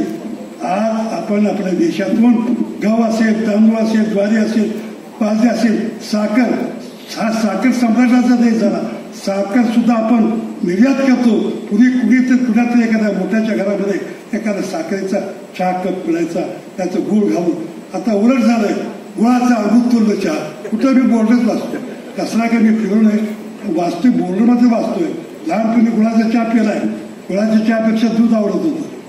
एक सांगतो की परिवर्तन कसं घडतंय, की ज्याला कधी चहा, साखरेचा चहा प्यायला मिळाले, तो देश आज साखर निर्यात करतोय, गहू निर्यात करतोय, तांदूळ निर्यात करतोय. एवढा बलशाही देश आज आपण निर्माण केलेला आहे. याच्यामध्ये जास्तीत जास्त भर कशी घालता येईल. तुमच्या तरुणपणी तुमचे विचार त्या देशाला काही नवीन काही घडवता येईल. ते आता हे नवीन जे चाललंय, तर कोण म्हणते खोकी मिळवते आणि बोकी मिळवते. चटणी भाकरीवरची पुढारी आली फार जातात. एखाद्याच्या घरात एक छोटं उदाहरण देतो मी. परवा एका गावाला गेलो, असं बसलं होते शहरी, काय चाललंय काय नाही, कसं चाललंय, बरं चाललंय बरं नाही. एकाने उठून आठवण काढली मागची, तुम्ही आणि गुरुजी सायकलीवर आमच्या गावाला प्रचाराला आलो होतो. हो आलो होतो. 50 पोरं होतो. हो होतो. तुम्ही घरातून बाकरी बांधून आणलेलं होतं. हो आणलं होत्या. आमच्या वाड्याच्या शेजारी आंब्याच्या झाडाखाली बसून तुमची पंगत बसली होती. हो बसली होती. जेवढं आम्ही त्याच वडाला धुणं धुवायला आलेल्या आमच्या भगिनी परत घराकडे गेल्या. ही चेरंगी झेंडा घेऊन आलेली माणसं आहेत, त्यांना आपली भाकर खाऊ घालावी. घरात असेल तर टोपल्यातली भाकर, मोग्यातलं ताक परत आणलं आणि बाबांनो आमचंही थोडं खावा. किती मनाला आनंद वाटला. त्या माणसाने आठवण करून दिली. आत्ता काय घडतंय, आता मोग्यातलं ताक पेरले, कालची शिळी आमची ढाब्यावरची आता गरम करून आपण खातो. हे वेगळे दिवस आता आपण तुमच्या नशिबी हे दिवस आज बघायला आलेले. आम्हाला प्रेमाने भाकर आणि ताक आणून देणाऱ्या भगिनी त्या नाही आहे. तुम्ही त्यांना विसरला, आम्ही त्यांना विसरलो नव्हतो. ढाबा प्रिय झाला म्हणून आज प्रत्येक 4-2 किलोमीटरवरती एक ढाबा आहे. विकास कसा झाला नंतर हे ढाबे कुठे आले, या ढाब्यावरचे किती कल्ला होता कोणी विचारला का? पैसे असल्याशिवाय ढाबे चालले का? हे दुकानं चालले का? सांगायचा अर्थ असा आहे की खेड्याकडे चला म्हणजे खेड्याची प्रगती झाली. आज आमच्याच गावातल्या आत्ता सांगितलं की काही तरुण बाहेरच्या देशामध्ये शिकले. एक उदाहरण देतो गुरुजीचं. टोपीची विद्यार्थी आहेत ना, आहेत थोडे. आमच्या शाळेचं एक वैशिष्ट्य गांधी टोपी. टोपी घातल्याशिवाय कुठलाही विद्यार्थी शाळेत येणार नाही. एक विद्यार्थी महाराष्ट्रात पहिला आला, त्याचं भाषण मुंबईला होतं. मी आणि गुरुजी पायजोबा शर्ट आणि गांधी टोपी. बाकी सगळे सुतापुटातले शहरातले टाय घातलेले भाषण करायला लागले. त्यांना वाटायला लागला हा टोपी घातलेला पोरगा हा काय बोलणार आहे. शेवटी याचं भाषण होतं. शेवटी तो भाषण करायला उठल्यानंतर टाळ्याचा कडकडाट सुरू झाला. इतकं अतिशय उत्तम त्याने भाषण केलं आणि पटवून दिलं की शहरातल्या मुलापेक्षा शहरातली मुलं वाईट आहेत. मी म्हणत ग्रामीण भागातली जी मुलं आहेत ते अभ्यास करून जे पास होतात त्याच्या रेसवर तुम्ही जाऊ नका, त्याच्या विद्वत्तेवर तुम्ही जा. तिची विद्वत्ता कशी आहे तपासा आणि त्याला विद्वान करणारे, विद्वत्ता देणारे शिक्षक वर्ग कोणता आहे त्याचा विचार करा, त्याचं कौतुक करा. हेच मी तुम्हाला सांगणार. त्याच्यापेक्षा अधिक वेळ न घेता त्या ठिकाणी त्यांची शहर एक चांगला कार्यक्रम आयोजित केला. अनेक पत्रकार आले. आता ती जाहीर करतील. मी तर सगळ्याच भाषणाची नोंद घेतलेली आहे आणि मी हे देखील सांगितले चंद्रशेट्टीला की सगळ्या पत्ती माझ्याकडे आल्या पाहिजेत. मी प्रत्येकाचं भाषण वाचणार आहे आणि त्या भाषणाचं उत्तर त्या मुलाला पाठवणार आहे की तुझं बरोबर किती आहे, चूक किती आहे. चूक बनणार नाही, पण दुरुस्ती करून घ्या. आपल्याच माणसाला आपण, त्या देशाला स्वातंत्र्य मिळवून देणाऱ्या माणसाला कदापि नाव ठेवण्याचा कुणी प्रयत्न करू नये. चुकला असेल ती चूक सुधारून बोला, पण नावं ठेवू नका. मला आनंद आहे तुम्ही एका महाविद्यालयातले विद्यार्थी असता. चांगली गोष्ट. या ठिकाणी महाविद्यालयातले अनेक विद्यार्थी शिक्षण घेतले, बाहेरला गेले, फार गेले आणि सगळ्याचे विचार ऐकत असताना आजच नव्हे, पूर्वीपासून मग ते स्नेहसंमेलन असेल काय, पण लहान मुलापासूनचे कार्यक्रम किंवा भाषण ऐकत असताना शेवटपत्र बसण्याचा एक छंद एक मनाला लागलेला आहे. तो आज तुमचं देखील शेवटपत्र भाषण ऐकावं. कोण विद्यार्थी काय बोलतोय महात्मा गांधीच्या बाबतीमध्ये, कारण महत्वाचा विषय चंचेष्टी शहराने हा एक महत्वाचा विषय ठेवला आणि त्याच्यावर कोण काय बोलतोय हे ऐकण्याची मनापासून इच्छा होती. पण मला 5-7 तास मी या ठिकाणी बसलो, तुमचे विचार ऐकले, मला अतिशय आनंद वाटला. तुम्हाला सगळ्यांना धन्यवाद. नमस्कार. जय हिंद, जय महाराष्ट्र. धन्यवाद साहेब. यानंतर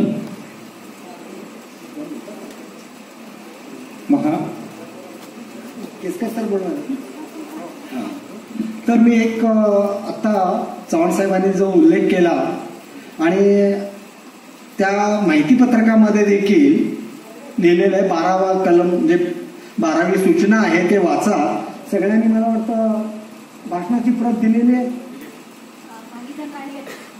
ज्यांनी भाषणाची प्रत दिलेली नसेल त्यांनी संयोजकाकडं भाषणाची प्रत जमा करा, कारण या सर्व भाषणांचं एक संकलित अशा पद्धतीचं पुस्तक रूपाने ते बाहेर येईल तुमच्या नावाचे.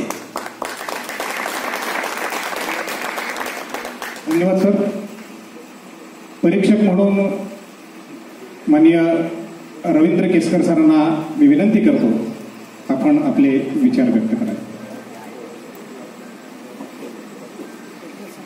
आणखी एक भाषण म्हटल्यानंतर लगेच सगळ्यांच्या चेहऱ्यावर जी आटी पडली ती मला वाचता आलेली. पण पहा, तुम्ही 32 जण बोललात, 32 गुणुले 7 म्हणजे सलग 4 तास आम्ही सगळे मिळून ऐकत होतो. मग 3 परीक्षकांच्या वतीनं किमान 7 मिनिट तर मी बोलेन. 5व्या मिनिटाला बेल द्या वाटल्यास तुम्ही.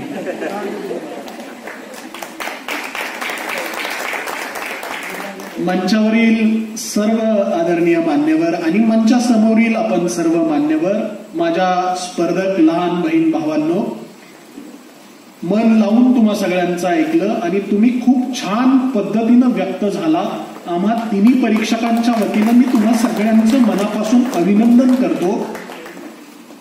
जोशी सर, शिंदे सर, मी बोलत असताना एक गोष्ट जाणवलेली, तुमचा मोठा भाऊ म्हणून मी तुमच्या समोर ठेवतोय.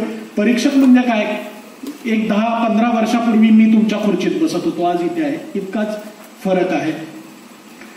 वक्तृत्व म्हणजे बोलण्याची जी ढब आहे ती खूप ओरडून आक्रस्ताळेपणानं बोलणं, अशी जी एक छाप आपल्या सगळ्यांच्या मनावर पडलेली आहे, कदाचित ती आपली अंगभूत क्षमता असेल तर ओके, योग्य आहे, पण ती आपली अंगभूत क्षमता नाही. तरीही आपण जर ओरडून बोलत असू त्याला वक्तृत्व नाही म्हणायचं.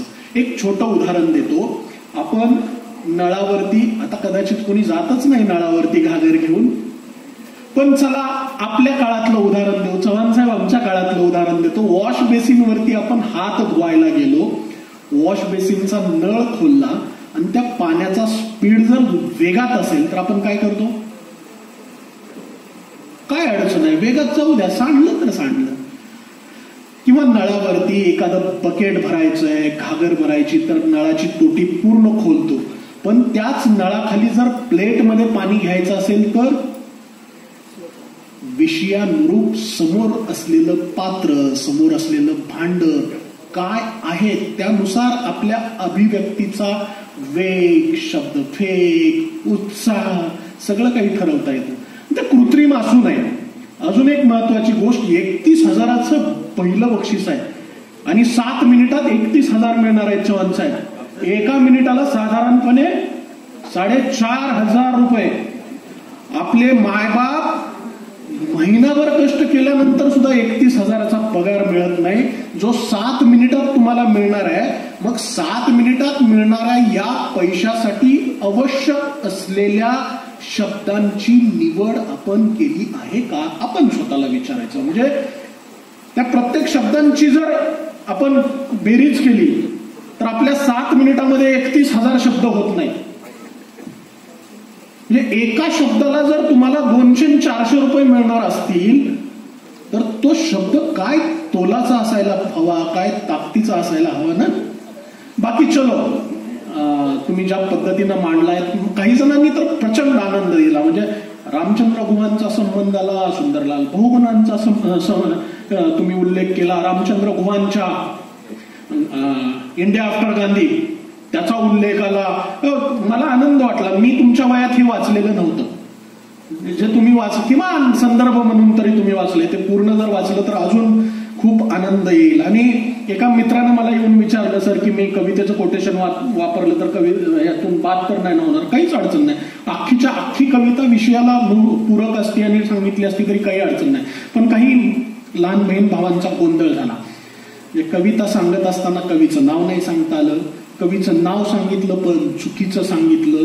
आता मी जाहीरपणे नाही सांगणार, जाहीरपणे सांगितलं तर मी व्यक्तिगत कोण काय बोललं, कोणाचं मला काय आवडलं, कोणाचं मला काय आवडलं नाही, कोणाला मी चांगले मार्क का दिले आणि कोणाचे मार्क कमी का ठेवले, मी 4-5 पानं लिहून काढले. तुम्हाला जर वाटलं चलो दादा मला सांगा माझ्यात काय छान होतं तर मी तेही सांगेन, काय हुकलं ते पण तिकडे बाजूला जाऊन सांगेन. गांधीबद्दल बोलायला, गांधी नावाचा जो विचार आहे ना तो समजून घ्यायला इतकी पुस्तकं आहेत. म्हणजे जगातले 2 माणसं अशी आहेत जी भारताशी निगडीत, एक डॉक्टर बाबासाहेब आंबेडकर आणि दुसरे महात्मा गांधी. यांच्यावरती जगभरातल्या आणि भारतातल्या लेखकांनी लिहिलेल्या पुस्तकांची संख्या 5 लाखाहून अधिकची आहे. इतकं लिहिलं गेलंय यांच्याबद्दल. इतक्या लोकांना या माणसांनी मोहित केलेलं आहे. व्यवस्थेनं आवाज दाबण्याचे सगळे प्रयत्न केलेले आहेत, पण त्या आवाजावर अन्याय होणार नाही याची काळजी आम्ही तिन्ही परीक्षकांनी घेतली, हेही तितकं महत्वाचं आहे. बरं, माझा आवाज येतोय की बोलत राहू. महात्मा गांधीजींच्या अनुषंगानं मी कस्तुरबा तेजाची शलाका नावाचं एक पुस्तक वाचलं. त्यामध्ये कस्तुरबा गांधी नायिका आहे त्या पुस्तकाच्या, आणि कस्तुरबा गांधींच्या नजरेतून महात्मा गांधी काय असं मांडलं गेलेलं आहे. तर त्या पुस्तकामध्ये कस्तुरबा गांधींना असं वाटायचं की आफ्रिकेच्या लढ्यामध्ये महात्मा गांधीजींना ज्या ज्या भेटवस्तू येतात, किती दागिने चांगले येत आहेत, किती अनमोल दागिने येत आहेत, किती महत्वाच्या भेटी येत आहेत, या सगळ्या भेटी आपल्या घरात ठेवायच्या सोडून हा माणूस सत्याग्रहाच्या लढ्यात काय खर्चतोय. तुम्हाला भेट दिली आहे ना, ती घरात ठेवा ना. महाराष्ट्राच्या धर्तीवर असा आणखी एक राजा होऊन गेला ज्यानं व्यक्तिगत स्वरूपात आलेल्या ज्या भेटी आहेत त्या व्यक्तिगत खजिन्यात न टाकता स्वराज्याच्या खजिन्यात टाकल्या. तो शिवाजी राजा. त्यानंतर मला महात्मा गांधीच दिसले राजकारणात, ज्या भेटवस्तू आलेल्या व्यक्तिगत खजिन्यात न ठेवता स्वातंत्र्य लढ्याच्या चळवळीसाठी वापरल्या. आणखी एक तिथं महत्वाचा मुद्दा, महात्मा गांधीजींना कस्तुरबानी ते थेट छेडला आणि म्हणाल्या की काय हो, हे मला योग्य वाटत नाही, यातला हा हार जो आहे तो मला प्रचंड आवडतोय आणि हा एकमेव हार मला ठेवून घेऊ द्या. महात्मा गांधीजींनी सांगितलेलं वाक्य आहे, ज्याला मोह सोडता येतो त्यालाच धर्म पाळता येतो. असं म्हटल्यावर मग आता त्या कस्तुरबा ना, त्या नथुरामानं छातीत 3 गोळ्या झाडल्या ना, तोवर मसुरीच्या डाळीचा म सुद्धा महात्मा गांधींनी उच्चारला नाही. याला म्हणतात निश्चय. अशा कितीतरी गोष्टी आहेत महात्मा गांधीजींच्या आयुष्यातल्या ज्याचा अभ्यास करता येऊ शकेल. म्हणजे माझा एक मित्र आहे शब्बीर शेख नावाचा, तो असं म्हणतो की स्वातंत्र्याच्या पहिल्या तिरंग्याला सलामी देताना स्वातंत्र्याच्या पहिल्या दिवशी म्हणे माणसं रडली होती. ही घटना दिल्लीतच नाही गावोगावी घडली होती. आता तिरंग्याच्या सलामीलाच माणसं मिश्किलपणे हसतात. काही जण तर घरीच बायकोसोबत गप्पा मारत बसतात. तिरंगा कसा शांत असेल हे सगळं घडताना एका कवीनं पाहिलं त्याला धाय मोकलून रडताना. दुःख विसरण्यासाठी तो आता वेड्यासारखा हसतो, अधूनमधून थोडा वेळ बिअर बारमध्ये जाऊन बसतो. हे सगळं ऐकून गांधीजी तुमचं डोकं उठेल, सत्य अहिंसा सगळं विसरून तुमचं मस्तक पेटेल, यासाठी तुम्हाला नवा जन्म घ्यावा वाटेल आणि पूर्वजन्माईच्या पुण्याईनं नवा जन्म भेटेल. पण जन्मायचंयच बापू तर नका जन्मू मुलगी होऊ. पण जन्मायचंयच बापू तर नका जन्मू मुलगी होऊन, नाही तर याही जन्मी पुन्हा होईल तुमचा खून. आता नथुराम एकटा नाही, त्याच्या अनेक टोळ्या असतील. आता नथुराम एकटा नाही, त्याच्या अनेक टोळ्या असतील. याही जन्मी तुमच्या नशिबी बापू काही गोळ्या असतील. फरक फक्त एवढ्या, त्या गोळ्या होत्या बंदुकीत घालून झाडायच्या, या गोळ्या असतील नको असलेलं पाडायच्या. शेवटी तुमची मर्जी सांगणं माझं काम, शेवटी तुमची मर्जी सांगणं माझं काम. नाहीतर दुनिया म्हणतेच ना, महात्मा गांधी मजबुरी का नाम, महात्मा गांधी मजबुरी का नाम. गांधी विचार इथे येऊन थांबतो. नथुरामांच्या टोळ्या जर डोळ्याला दिसत असतील तरी सुद्धा आपण महात्मा गांधीजींच्या आयुष्यभरातल्या विचारांच्या उजेडाच्या प्रवासाच्या वारशाकडे डोळे झाक केली. अपघात 100% आहे. कवी प्रदीप नावाचा खूप मोठा कवी आहे, तेवढा सांगतो आणि मी आपल्या सगळ्यांची रजा घेतो. झाले का 7 मिनिट?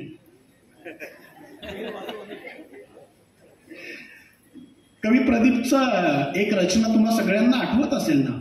लाल किल्ल्यावरून लताबाईंनी ती गायली आणि देशाचे पहिले पंतप्रधान पंडित जवाहरलाल नेहरू यांच्या डोळ्यात सुद्धा अश्रू आले. कुठली कविता? अय मेरे वतन के लोगो. हाच कवी प्रदीप महात्मा गांधीजींबद्दल लिहिताना काय म्हणतो? तुमच्यापैकी कोणीतरी एकानं त्या कवितेचा धागा दिला, पण तो किती छान पुढे नेता आला शकता. मी तुमच्यासारखा स्पर्धक असतो तर महात्मा गांधीजी कोण होते?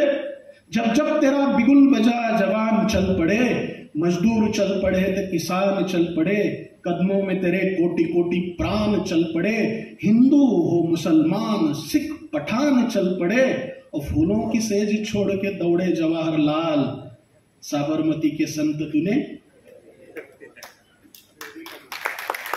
दे दी हमें आजादी बिना खड़क बिना ढाल, साबरमती के संत तूने कर दिया कमाल. कोण आहे हा कवी प्रदीप? एकदा वाचून काढा. ज्या कवी प्रदीपच्या कवितांवरती तुम्हा सगळ्यांचा कंठ आजही दाटून येतो, त्या कवी प्रदीपला का म्हणावं वाटलं की दे दी हमें आजादी बिना खडक बिना ढाल, साबरमती के संत तूने कर दिया कमाल. स्वतःला राष्ट्रसंत म्हणून घेणाऱ्या प्रचंड अंधाराच्या काळात आधुनिक भारतातला शेवटचा संत म्हणून महात्मा गांधीकडे बघावं लागेल. मग आपल्याला विचाराची सगळी जी स्पष्टता आहे ती आल्याखेरीज राहणार नाही. माझ्या लहान बहीण भावांनो, तुम्हा सगळ्यांना मनापासून शुभेच्छा देतो. तुमचा निकाल तयार आहे. हा निकाल आम्हा 3 परीक्षकांच्या वतीनं मी मुतकन्ना मॅडम यांच्याकडे सोपवणार आहे, त्या जाहीर करतील. आता हा निकाल तयार करत असताना खरं तर आमची सुद्धा थोडी कसरत झालेली आहे. हा निकाल जाहीर झाल्यानंतर जर कुणाला वाटलं की आपल्यावर अन्याय झालाय तर त्या सगळ्या शिव्या आम्हा 3 परीक्षकांना द्या. संयोजकांचा याच्यामध्ये काही संबंध नाहीये. संयोजकांनी खोली बंद करून आम्हाला आतमध्ये पाठवून दिलं होतं आणि निकाल पूर्ण करून मी यांच्या हातात देतोय. ज्यांना बक्षीस मिळालं आहे त्यांनी घरी गेल्यानंतर 2 मिनिट शांत बसा. 7 मिनिटात 31,000, 21,000, 15,000, 7,500 रुपये मिळवण्यासाठी आवश्यक असलेले श्रम मी घेतले आहेत का याचा विचार करा. नसतील घेतले तर याच बक्षिसाच्या पैशातून महात्मा गांधीजींचे काही चरित्राशी निगडीत असलेली पुस्तकं विकत घ्या. शांतपणानं वाचा आणि ज्यांना बक्षीस मिळालेलं नाही त्यांना तर खूप मोठ्या शुभेच्छा, कारण मी तुमच्या रांगेत होतो. पुढच्या वर्षी तुम्हाला नक्की मिळेल. धन्यवाद. धन्यवाद सर.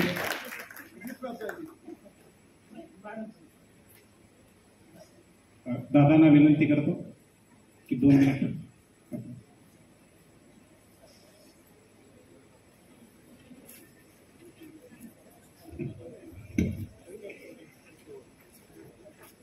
असे असावे हसू आपले की कधी न होईल हसे, असे असावे हसू आपले की कधी न होईल हसे, बोल असावे असे मधुर की जगा लावील पिसे. बोल असावे असे मधुर की जगा लावील पिसे. जगी जगावे असे जणू की. जगी जगावे असे जणू की यश उमटवी ठसे. असे मरावे एकदाच की. असे मरावे एकदाच की पुन्हा न हो बारसे. पुन्हा न हो बारसे. याच व्यक्तिमत्वाला घेऊन इथे या जवाहर महाविद्यालय अणदूर आयोजित शिक्षण महर्षी सी ना आलुरे गुरुजी जयंती निमित्त राज्यस्तरीय आंतर महाविद्यालयीन वादविवाद स्पर्धेमध्ये ज्या 16 संघांनी म्हणजे एकूण 32 स्पर्धकांनी सहभाग घेतला त्या सर्वांसाठी खूप मोठ्या टाळ्या झाल्या पाहिजेत. जशी आषाढीमध्ये विठ्ठलाची जशी ओढ लागते वारकऱ्यांना तशी आपल्या स्पर्धकांना सुद्धा स्पर्धेच्या निकालाची निश्चितच ओढ लागलेली आहे. आणि त्या स्पर्धेचा निकाल आज माझ्या हाती या ठिकाणी आदरणीय परीक्षक मान्य श्री अरविंद जोशी सर, प्राध्यापक डॉक्टर राजशेखर शिंदे, मान्य श्री रवींद्र केसकर सर यांनी अतिशय निपक्षपातीपणे आणि अतिशय बारकाईने आपलं परीक्षण केलेलं आहे. त्यामुळं प्राप्त जो काही निकाल आहे तो अतिशय निपक्षपातीपणे केलेला निकाल आज या ठिकाणी मी जाहीर करतेय. पण पुन्हा एकदा महाविद्यालयाच्या वतीने मी सर्व परीक्षकांच्या मनापासून आभार व्यक्त करते, कारण आमचा मार्ग फार सुकर केलात तुम्ही. आणि हा निकाल तुमच्या समोर जाहीर करताना प्रत्येकाच्या हृदयाची धडधड वाढलीच असेल. प्रथम कोण आहे?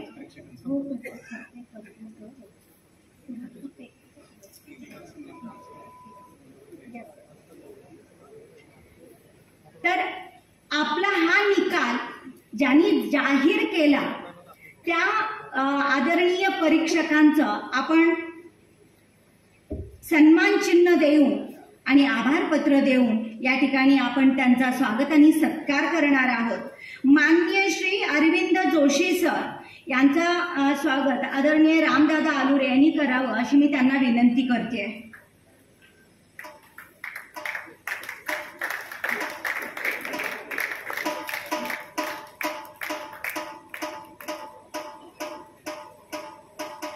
कोणत्याही स्पर्धेचा निकाल काढणं ही फार मोठी जबाबदारी असते.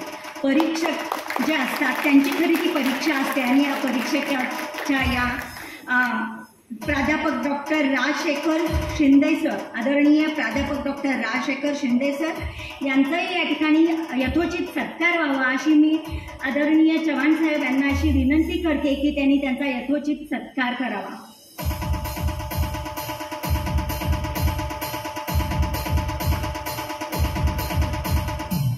यानंतर माननीय श्री रवींद्र केसकर सर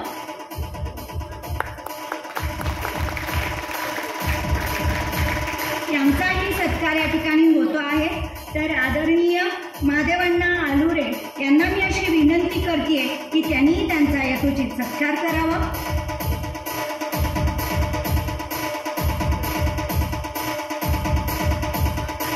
रवींद्र केसकर सरांनी अतिशय सुंदर असं मार्गदर्शन केलंय. त्या मार्गदर्शनाचा विचार व्हावा असं मलाही निश्चितच वाटतं.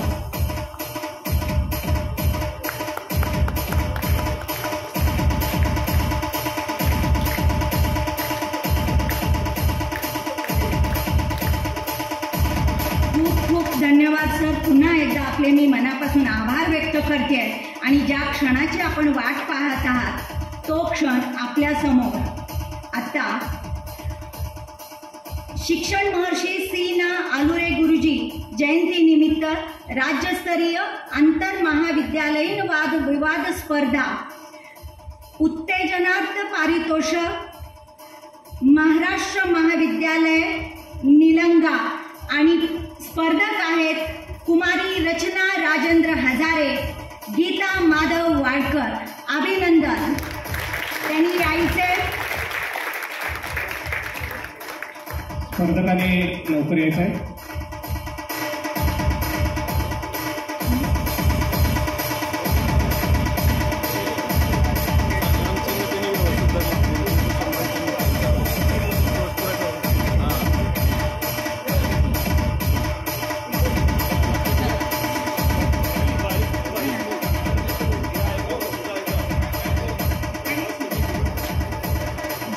या पारितोषिकचा जो काही एकूण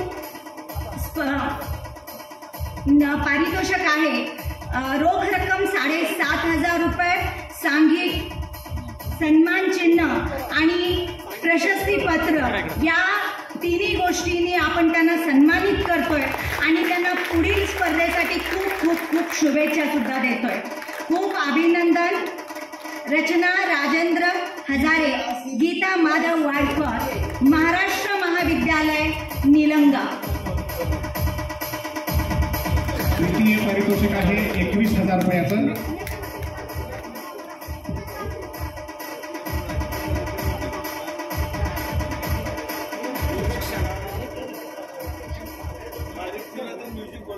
खरे अथर्व नंदकुमार, किसनवीर महाविद्यालय वाई, यांना पारितोषिक जात आहे प्रभावी वक्ता, रक्कम रुपये 5,000, चषक आणि प्रशस्ती पत्र. आपले खूप खूप खूप अभिनंदन. आणि तुम्ही लगेच या साईडला, दिलीप लगेच साईडला या तुम्ही.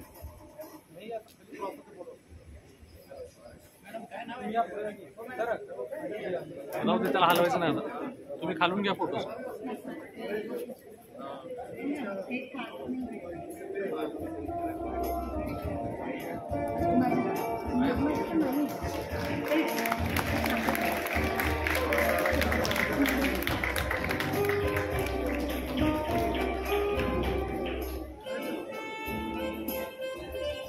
शेवाळे मेघराज दत्तात्रय, दयानंद कला महाविद्यालय लातूर, यांना पारितोषिक जात आहे प्रभावी वक्ता म्हणून आणि पारितोषिकाचं स्वरूप आहे 5,000 रुपये, प्रशस्ती पत्र आणि सन्मान चिन्ह.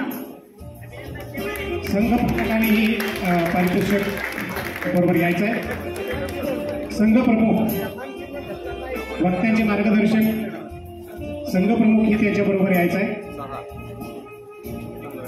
संघ प्रमुख, ज्या स्पर्धकांचे संघ प्रमुख आहेत त्या संघ प्रमुखांनी सुद्धा आपल्या विद्यार्थ्यांसमवेत, स्पर्धकांसमवेत यायचे.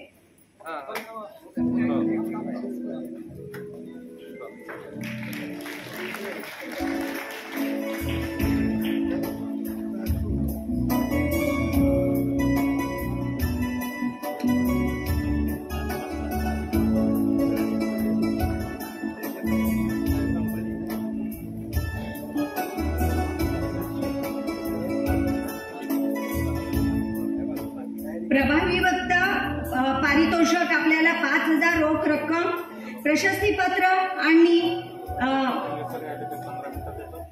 आणि चषक अशा स्वरूपात आपण त्यांना दिलेला आहे. यानंतर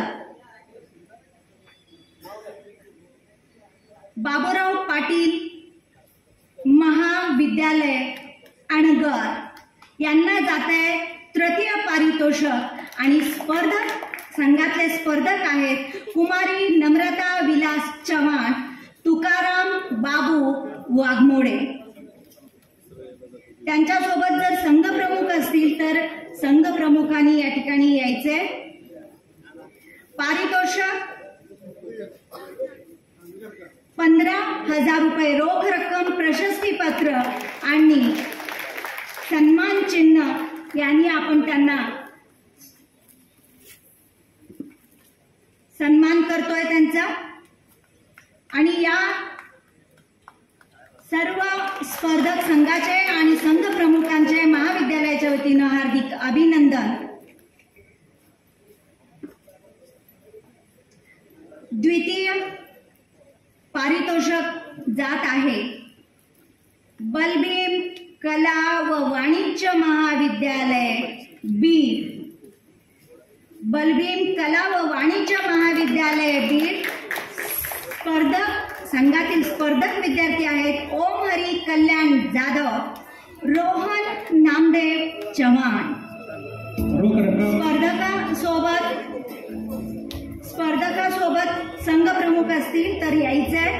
याचं पारितोषिक आहे रोख रक्कम 21,000 रुपये, प्रशस्ती पत्र आणि चषक असा एकूण पारितोषिक सन्मान सोहळा या या ठिकाणी साजरा होतोय. या संघांचं मी मनापासून हार्दिक अभिनंदन करते. महाविद्यालयाचे संघ प्रमुख जे काही असतील त्यांचंही मी अभिनंदन करते.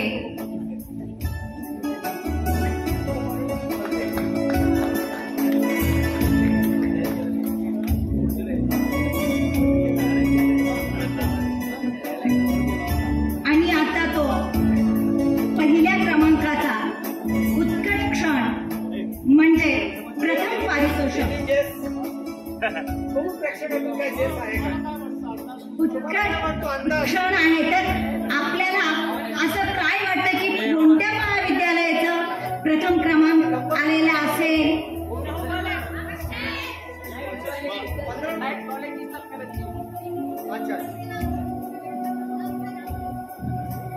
प्रथम पारितोषिकाचं एकूण स्वरूप आहे ₹31,000, चषक आणि प्रशस्तीपत्र. आणि हे प्रथम पारितोषिक जाहीर केलेलं आहे माननीय ॲडव्होकेट लक्ष्मीकांत चंद्रकांत पाटील, ज्येष्ठ विधिज्ञ, उच्च न्यायालय औरंगाबाद. आणि हे पारितोषिक जात आहे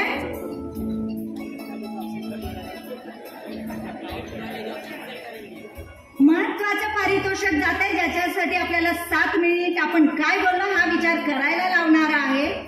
night college of arts commerce Ichalkaranji आणि संघातील स्पर्धक जे काही विजयी स्पर्धक आहेत अक्षय मारुती इंगळे, तेजस्विनी संजय पांचाळ. आणि पारितोषिकाचं स्वरूप आहे ₹31,000, प्रशस्तीपत्र, सन्मान चिन्ह. आणि या विजयी स्पर्धकांचं मनापासून हार्दिक हार्दिक अभिनंदन. टाळ्यांच्या गजरामध्ये यांचं अभिनंदन व्हायला पाहिजे. पुन्हा पुन्हा अनेक स्पर्धक आपल्याकडे आली पाहिजे कारण प्रेरणा ही व्यक्तीला पुढे पाऊल टाकत असते. आणि अशा या सर्व स्पर्धकांचे मनापासून हार्दिक अभिनंदन करते. पाऊल टाकत राहायचंय, यश मिळवत राहायचंय.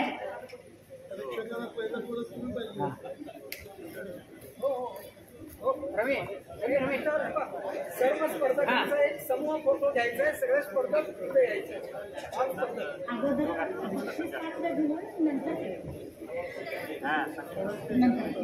आणि बक्षीस पात्र जे काही स्पर्धक आहेत त्यांनी पहिल्यांदा यायचं एक फोटो सेशन होईल. त्याच्यानंतर या स्पर्धेमध्ये सहभागी जे काही स्पर्धक आहेत त्या सर्व स्पर्धकांनी परत एकत्र यायचं आहे. एक ग्रुप फोटो होईल. तो तुमच्याही स्मरणार्थ राहील आणि आमच्याही स्मरणार्थ राहील. या स्पर्धकांचा एक व्हॉट्सअप ग्रुप तयार केला जाईल. ज्यांनी अद्याप आपला लेख दिलेला नाहीये, आपण जे काही मत मांडलेली आहे ते अद्याप दिलेले नाहीये, त्यांनी व्हॉट्सअप ग्रुपवर ते सेंड करायचं आहे. याचं पुन्हा एकदा एक लिखित स्वरूपाचं टाईप असं एक पुस्तक तयार होणार आहे. त्यामुळं त्यांचा ग्रुप तयार केल्यानंतर त्यावरून त्यांनी ते द्यायचं आहे. पहिल्यांदा जे काही बक्षीस पात्र जे काही स्पर्धक आहेत त्यांनी वर यायचं आहे. प्रथम, द्वितीय, तृतीय उत्तेजना प्रभावी वक्ता 1 आणि प्रभावी वक्ता 2 असे प्रत्येकाने या ठिकाणी यायचंय.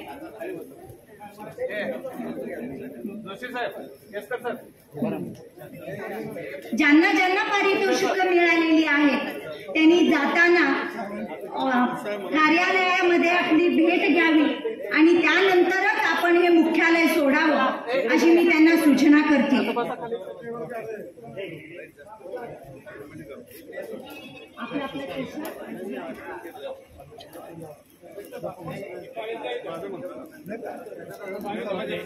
सर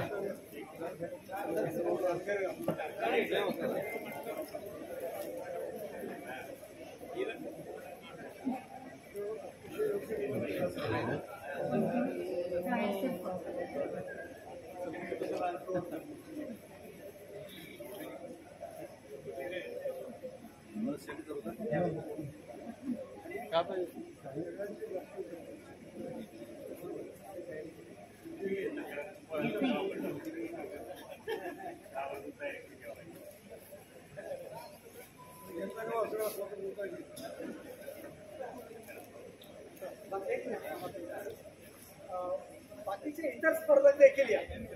या स्पर्धेमध्ये जे स्पर्धक सहभागी झाले होते त्या सर्व स्पर्धकांनी या ठिकाणी हजर राहायचंय. त्यांचाही एक ग्रुप फोटो घेतला जाईल. तर स्पर्धकांनी या ठिकाणी हजर राहायचंय.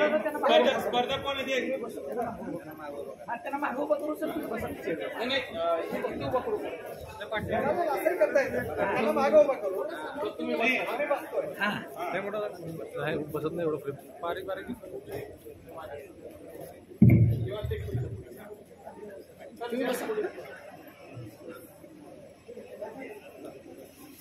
तिथं बाळा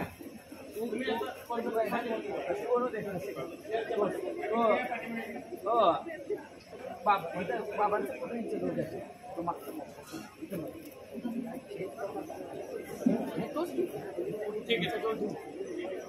मध्ये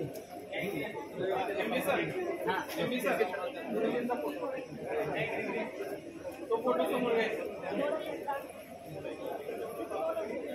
अरे पोरं हल्ली की मला हल्ला सगळं अरे दयानंद वरून वरून घ्या की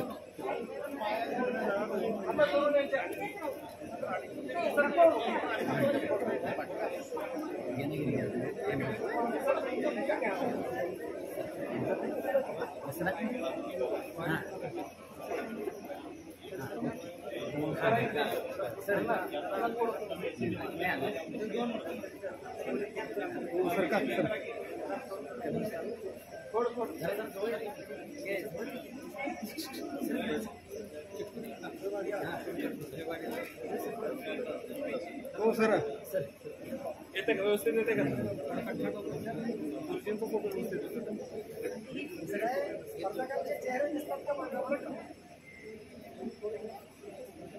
हा दिसत